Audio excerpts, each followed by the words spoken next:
Next up, I have myself evaluating Stephanie's speech.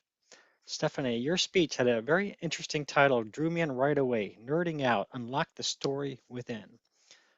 Good way to bring us in the beginning, polling those questions about if we've ever had the desire to write a book. Interesting stat, about 80% of, I guess, Americans have a secret or public desire to write a book. Um, then you kind of lost me a little bit when you're talking about yourself in third person. Um, and I'm not sure if that really added a lot of value to the speech. I'll have to watch your speech again. Then you talked about Zoe's story and being over 100 pages long, and I'm not sure how that process transitioned into Zoe's story. I don't know what Zoe's story is or what it's about, so you could have maybe elaborated a little bit more on Zoe's story.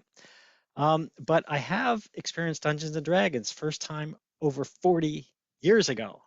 Yeah, I was a freshman in college, and we were out socializing one night, and some good people were playing, and I just sat around and watched them play. Unfortunately, the hook never got me, and I never played since then. I kind of wish it did because it was fascinating how many combinations. No two games are ever alike, is what I've concluded, because the math just it's crazy. The number of possible things. I'm guessing after the first 5 plays, that game has never started off the same as any other game in history, just because the math is just so unpredictable.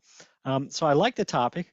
I think you excelled at word usage, grammar, eye contact, vocal variety. You check off all those boxes very well.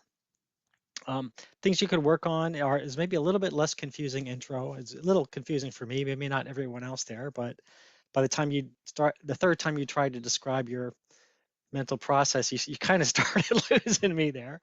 Um, and then maybe a verbal challenge at the end for us to actually play it. I think that's what you meant by your enthusiasm, which was sky high. You were like,